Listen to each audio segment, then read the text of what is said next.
Okay, just a quick introduction to us. I'm Dermot from the customer success team, and as always, taking us through our release is Matt Kelly, who is the product manager for Vevox.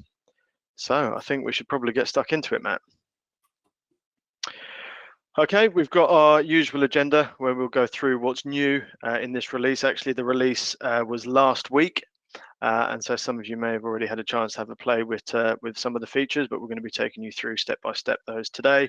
We'll then move on to what's next and do some Q&A at the end. So please do use Vevox to send in your questions. Now, what's new in this September release is very heavily focused on a particular part of our feature set, which is the pin-on image feature, or hotspot, as it's been known by some people internally. So it's a really exciting and focused feature release. With the vast majority of the features that we bring into Vevox, this has been heavily influenced by real user feedback and requests, and this is no exception. This is really something people have been shouting about. So this pin on image poll type is something that we've actually wanted to do internally for quite a while, but actually it's raced up our roadmap in recent months due to lots of requests and feedback from end users since we released the images into polling questions a little while ago, and people have wanted to allow their participants to designate exactly where on images they would like to cast their vote.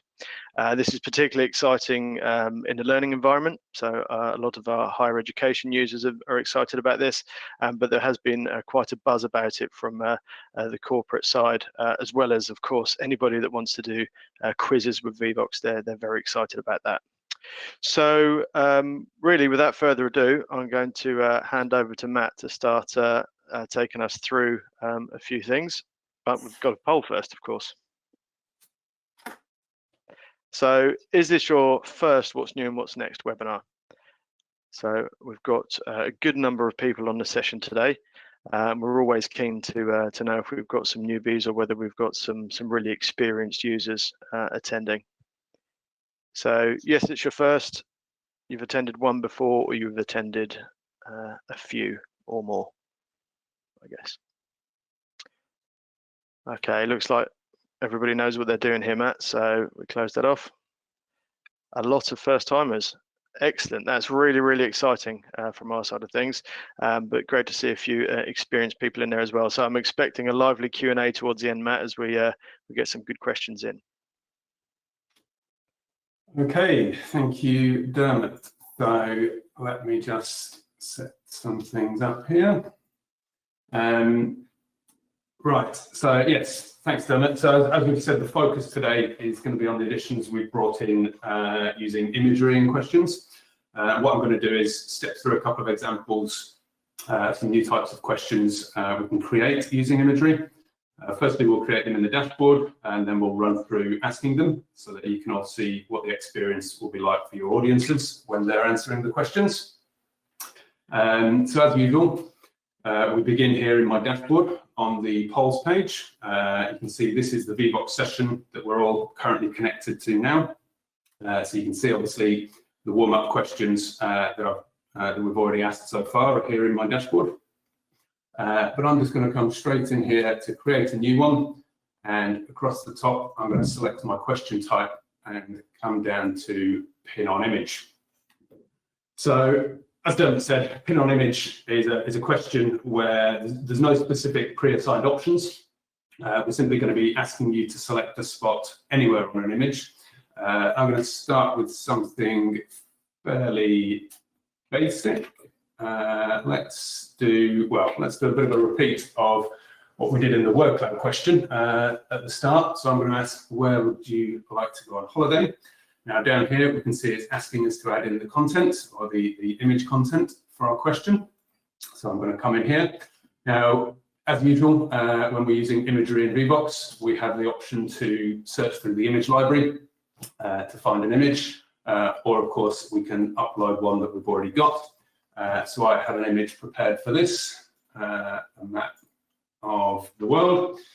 So this is going to be my question. I'm going to be asking people to press on this map where they'd like to go on holiday. We can see over at the right-hand side here, we've got some options for setting correct answer areas. But like I said, this is just a general opinion-based question, so we're not going to use the correct answer just yet. So I'm going to press done on that, and we'll see here we get a little preview just of what we've created. So our question title and the image, and I will press create. And that is a very basic pin-on-image question created. Now, before we do go through and ask that, like I said before, we're going to create a couple of other question types.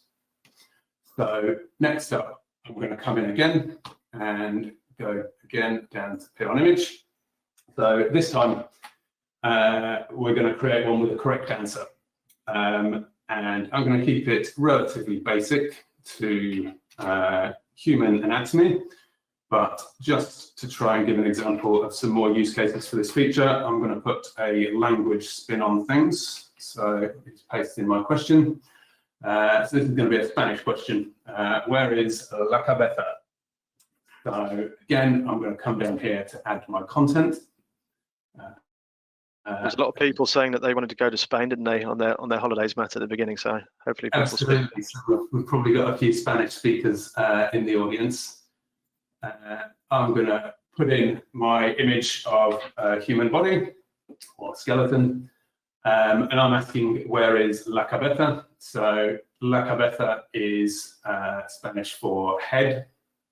So what you can see I've got a little crosshair on my mouse cursor here.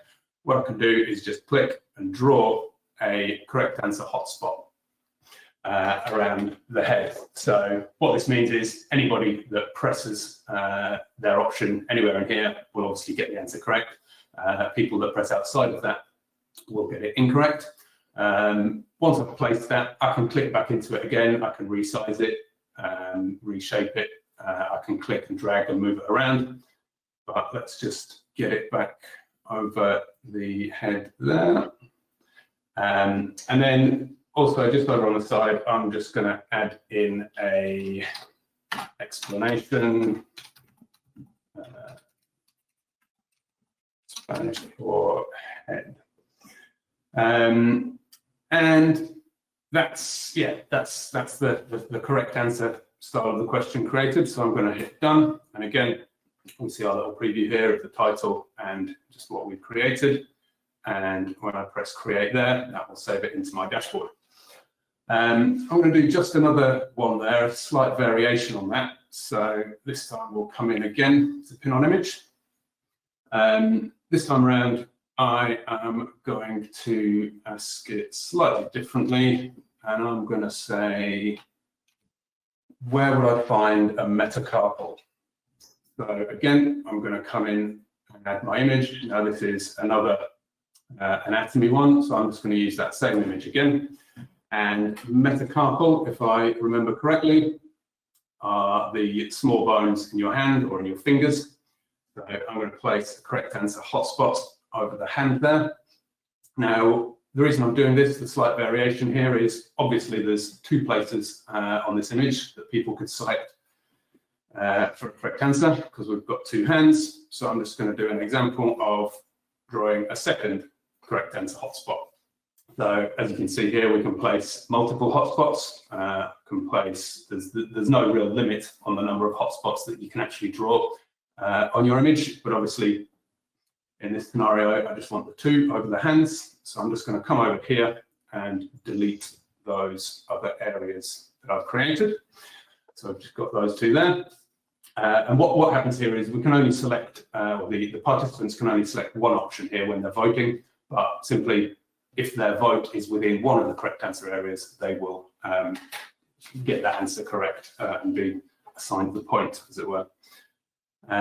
So let me press done on that one as well and create. So that gives hopefully a good overview of the pin-on image and how we create those. But before we go on to ask them, I'm just going to show one further variation we've brought in with using imagery in questions, and that is in a normal multi-choice question. So what I'm going to do here is I'll just paste in some more text for a question. So the question here is, where in the UK would you find the city of Lisbon?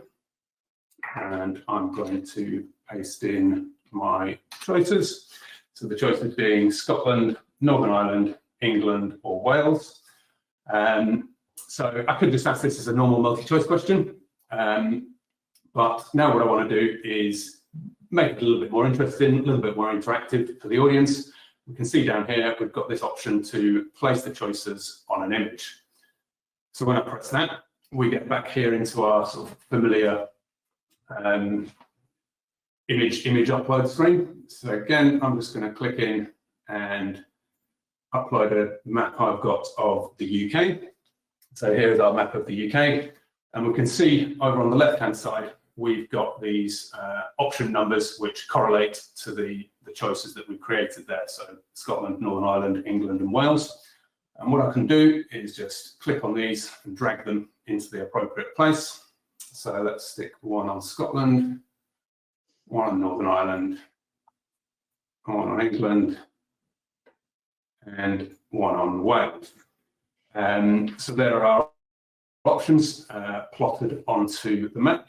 Obviously, we have a correct answer here, and the correct answer is Northern Ireland. So I'm just going to signify that there. I do have a little explanation courtesy of Wikipedia. So I'll pop that in, and then let's click done.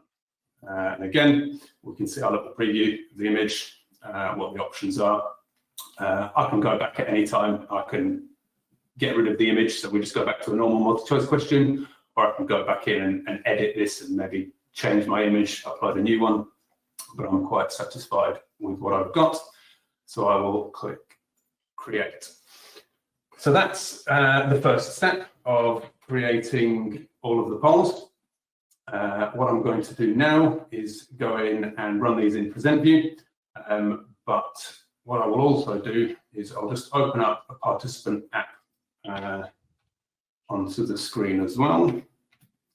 So if we just move this across, so for the benefit of anybody who's joining and they're not looking at the app, we can see present view and the app side by side. So let's go and open up the first of my questions. So on the left-hand side here, obviously we've got our present view, where I'm asking the question from. On the right-hand side, this is the participant app, so hopefully this is what you'll be seeing on your devices. I'm going to go to Brazil, I think. So I'm going to pop that in. Once you've placed your point, you can move it around as much as you like. But once you're happy with where it is, press the send button, and that will send that response through.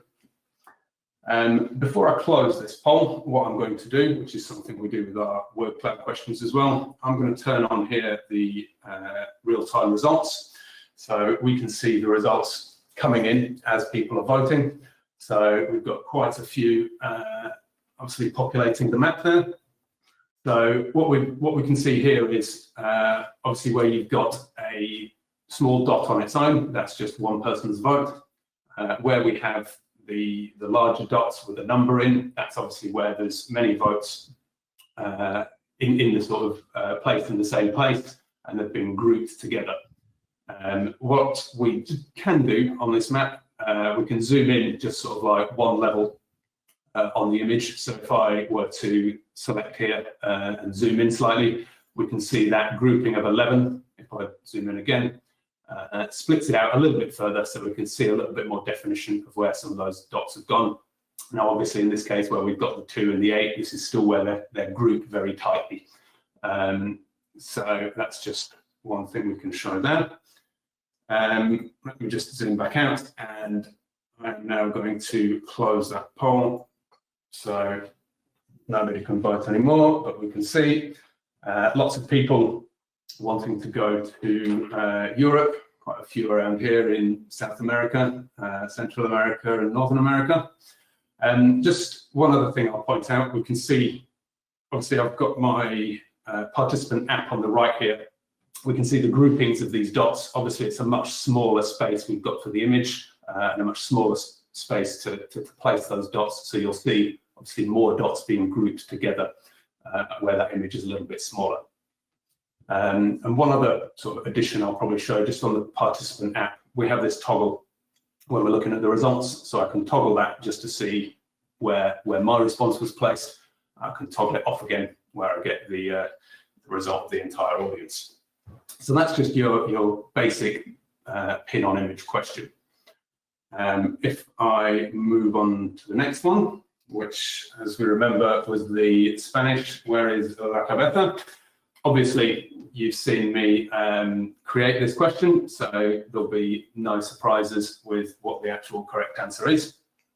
So I'm going to place my response there, and obviously press send to submit that through. You can see the votes coming in. Yeah, we weren't really testing their. We weren't really testing their Spanish there, no, were we? Not really, no. Let me now close that poll. So when I close the poll, the results appear, so we can see the vast majority of people choosing the head for la cabeza, but we've got a spectrum of other responses elsewhere as well. If I show the correct answer, what we can see happens on it's quite hard to actually make out here because it's a reasonably small hotspot, but the hotspot is there actually under the, if I zoom in, we can see it. The hotspot is showing where the correct answers are accepted. So we can see everybody there got it in, and over on the right-hand side, we can see that 76% of the audience got that correct. And then we have our explanation as well that I just added in there as well. So that's an example of using the correct answer with the hotspot question as well. And if I step through again to the next one, so this was the one where we were asking about the metacarpal. So again, I'm going to place my response on one of the hands, because that's where I believe it is. I'll just wait a few moments for some more of these votes to come in. Again, you know, the example loses it somewhat when everybody's seen me set it up and create, but sportingly, many of you are, I will say, purposefully getting it wrong. So let me close that poll.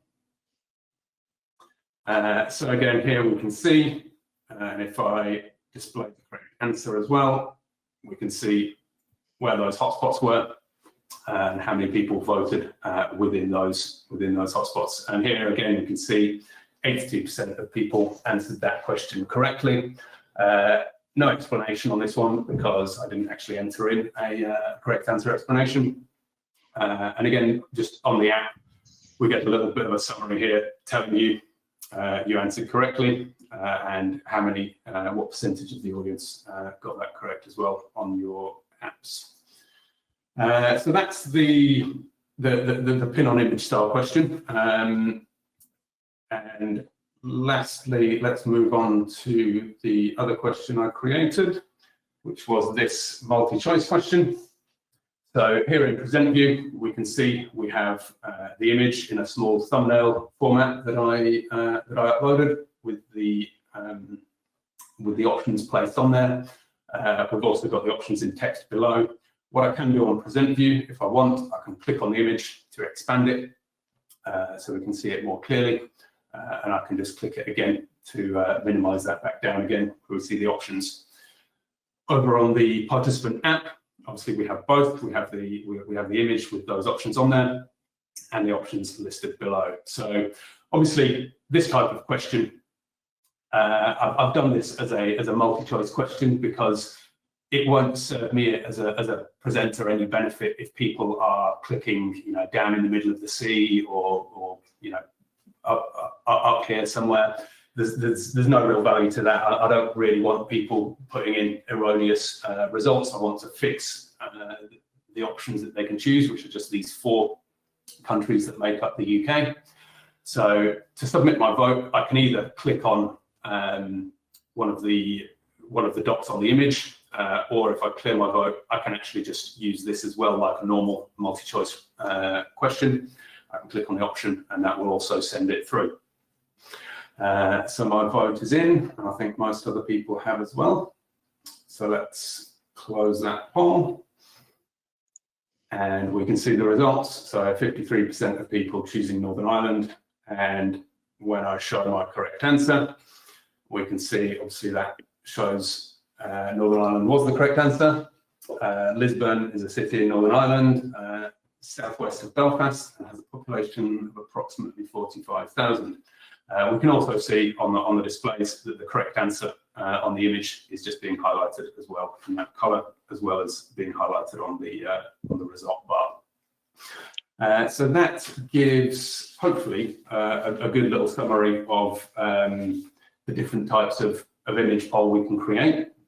And yeah, that really sums up what I wanted to say about the new features. So before we move on to a bit of Q&A, what I thought I'd do is let me jump back to PowerPoint quickly. And I just wanted to talk a little bit about some of the other stuff that we are working on. So I've got plenty of stuff in the pipeline, and to give you a little snippet of things that are coming. Later this year, we're going to be rolling out some improvements to one much talked about feature, and that's our word cloud. So the main change we're going to be bringing here is the ability to display multi-word responses rather than just singular words. So as you can see from this image on there, the idea of having more than one word to make up your submission, such as reading a book. And I think I saw it on the word cloud we did earlier. Somebody put in New Zealand. Obviously, that was split into 2 words, but with this change, that will represent itself as one word on the word cloud. So that's something that's been requested quite a lot.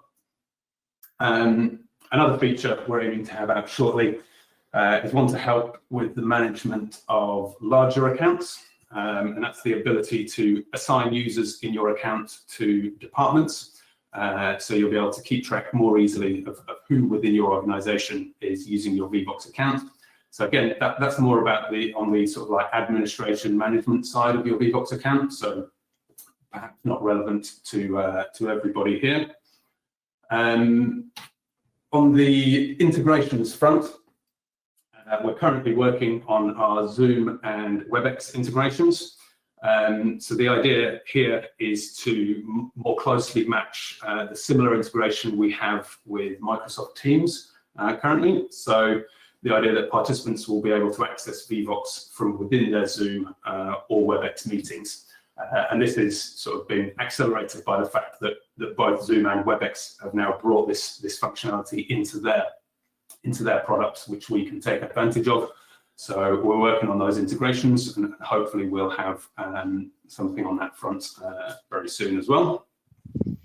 And then just looking a little bit further into the future, so probably more likely next year.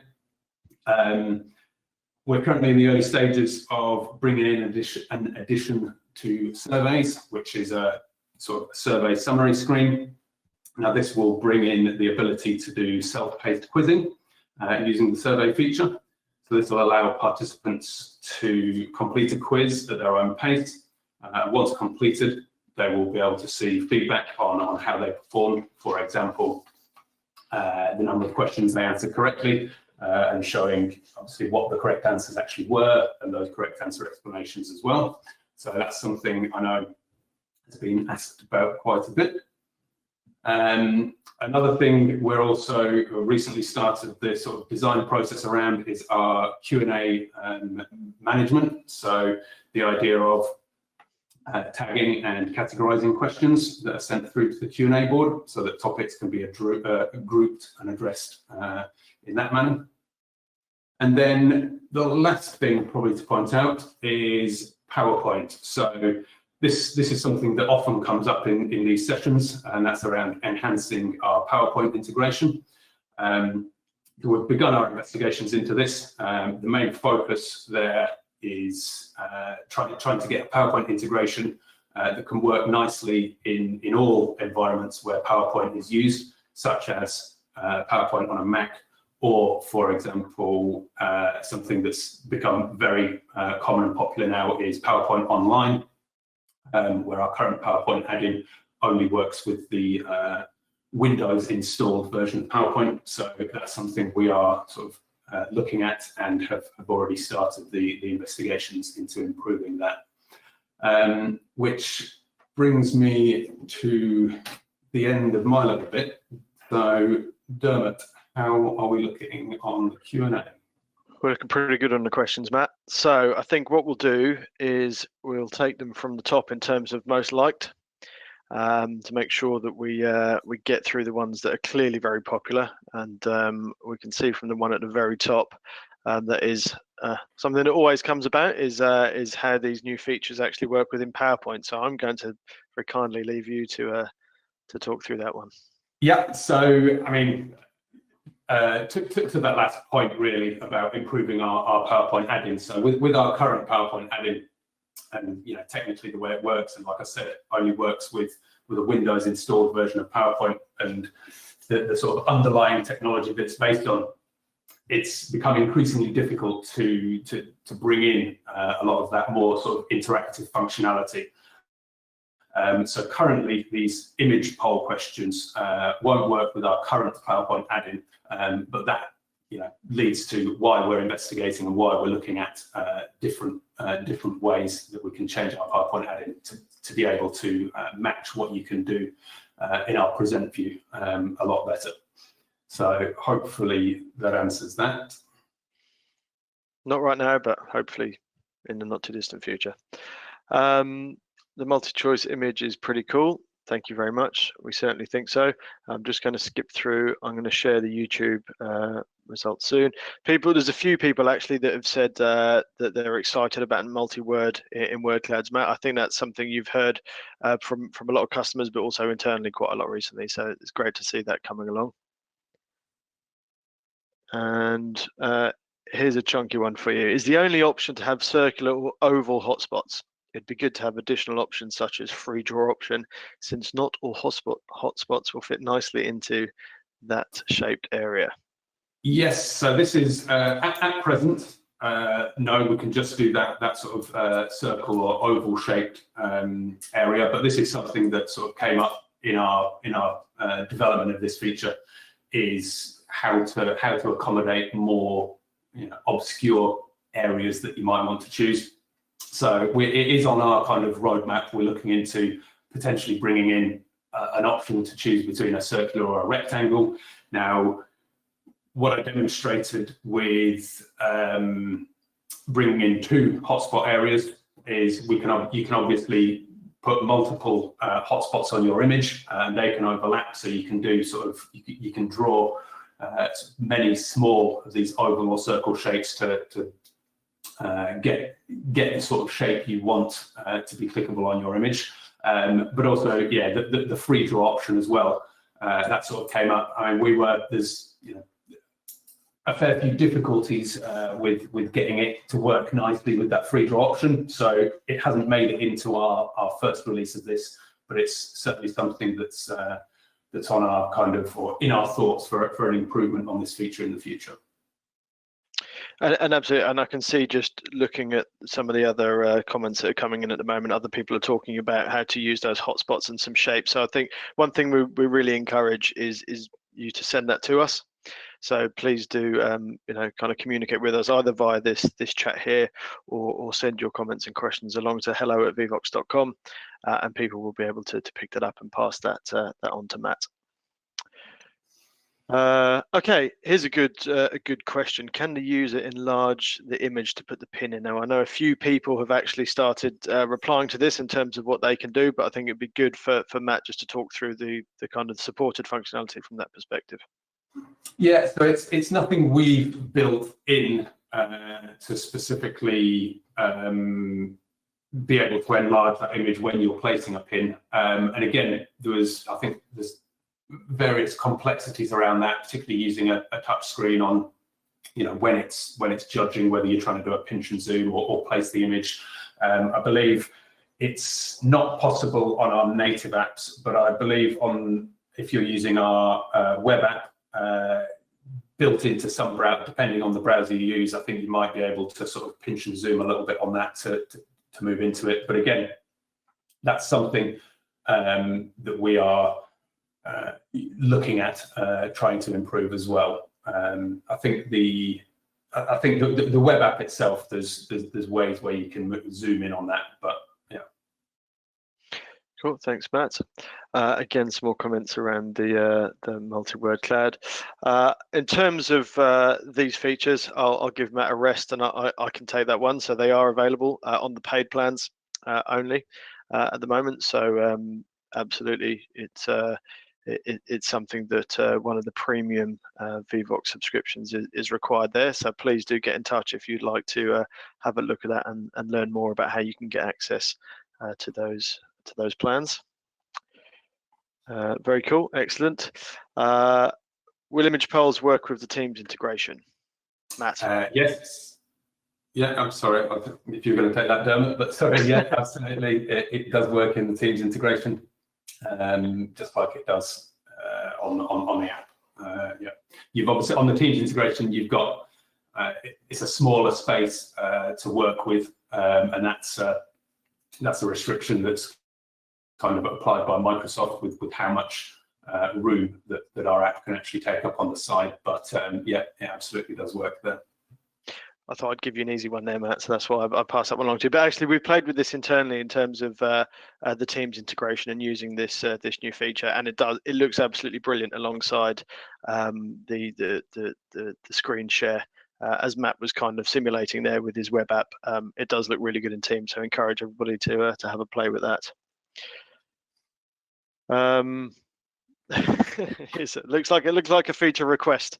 That is the shape of the word cloud. I'm guessing by shape of word cloud, you're referring to wanting to have the word cloud itself form a shape, such as, I don't know, a heart or the shape of a country or something like that.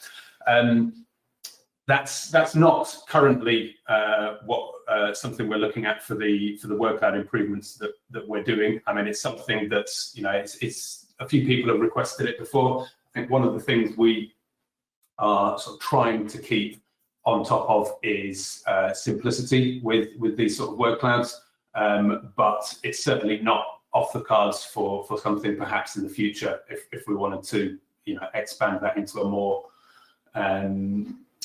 detailed sort of word cloud. But it's not currently going to be in the word cloud update we're planning later this year. But it's like I said, it's one that's a potential. We'll see. Cool, thanks. I couldn't find the Vevox add-in for Teams. If anybody's struggling, please, you can either go to help.vevox.com and then just type in Teams into the search bar there, and you'll be able to get information on how to add that and how to work with your IT teams if you need help. Or if you want to chat to any of the team, there's live chat on that help site as well. So just go to help.vevox.com and you'll be able to get assistance there. What plans do you have to make Vevox polls available as LTI task in Moodle and other VLEs and send the results back to the VLE? This is definitely one for you, Matt. Yeah. So at present, so we do have an LTI integration that works with various VLEs. At the moment, that's quite a sort of live integration. It's more geared around the lecturer having access to Vevox from the VLE. We are looking at improving our LTI so that we can have that two-way sending of results and improving the participant experience. It's not something that we currently have, but that is certainly something as part of our sort of integrations team are going to be looking at. I can't say we're going to have it sort of within the next few months, but it's certainly something we'll be looking at into next year to bring that about. Yeah, absolutely. And as Matt was talking about earlier, some of our other integrations that we're improving on and doing some new ones. This is all part of that work and our plans to really integrate with as many platforms as possible. Is there a way to set up libraries of question banks by department and share them with a team of lecturers? So this is an interesting question here, Matt, and I think certainly partially available.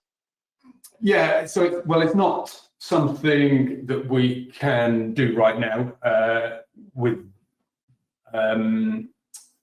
the idea. I mean, I'm looking at the word department in there. Obviously, I've talked about as introducing departments into the dashboard, and that's not going to be something that's going to be initially available. However, when we do have those departments, it's certainly something we want to build on. So being able to have certain content for specific departments within your Vevox dashboard is definitely a potential we will look at in the future. Yeah, I don't know. Did that answer the question? I think it does to a certain extent, but I'd like to just give this person a potential workaround if they need one. So currently you can export groups, individual questions or groups of questions, or even surveys via the Vevox dashboard, and then share that export with a colleague, or indeed put it on your intranet so a whole department can get hold of it, and they can then import those questions into their meetings. Maybe not quite as seamless as this question implies, but certainly makes it possible. And my eyes just jumped down there to see somebody correcting me on the metacarpals, being the palm, not the fingers. But thank you very much for that. I don't profess to be an expert of bone structure in the human body. Absolutely, but certainly helpful for the next time we try to demo that one. Somebody didn't see the correct answer explanation on poll results page.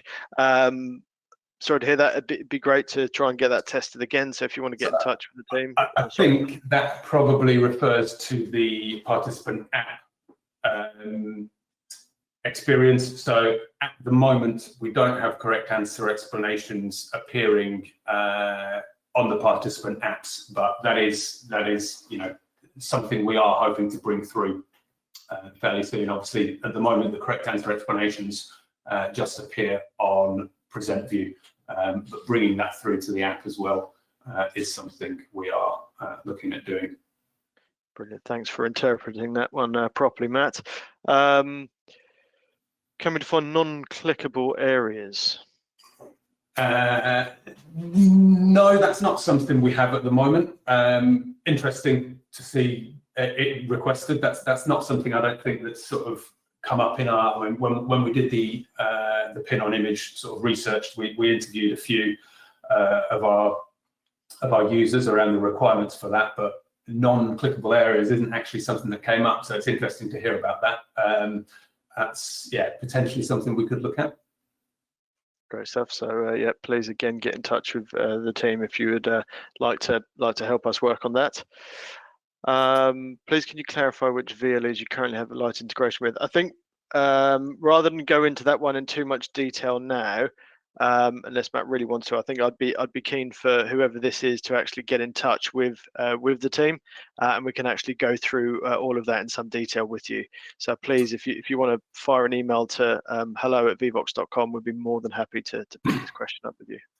And just quickly on that, I think Moodle, Blackboard, Canvas are the main LTIs, the main VLEs that we come across. But the nature of an LTI is that it kind of works with all of them. So if you do use something different, please by all means do get in touch, and we can see how that works for you if it's different to one of those. Brilliant. I'll take this one, Matt, because I know you always enjoy being pinned down to dates. We don't have an exact date for when this functionality is going to be done, and it's certainly in good progress. And Matt was very kind to show us a little sneak peek internally the other day. You're not going to be drawn on it today, are you, Matt? No, I mean, all I can say at the moment, I mean, we're planning for our kind of next release before the end of the year is what we're aiming at. Yeah.